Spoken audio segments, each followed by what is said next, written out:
So, ngayon guys, after natin mag-TikTok, luto tayo ng laway-laway. Natin, subak natin dyan.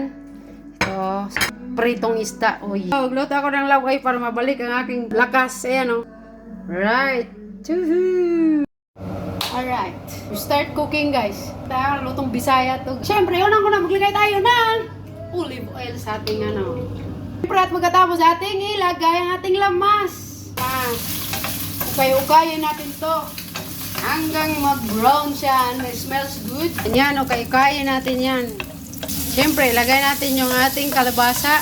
Sunod kong nilagay ko na yung ano, talong at ating sitaw. Tapos, nilalagyan ko siya ng stock. Ayan o. So, nagpantay natin yung na lumambot.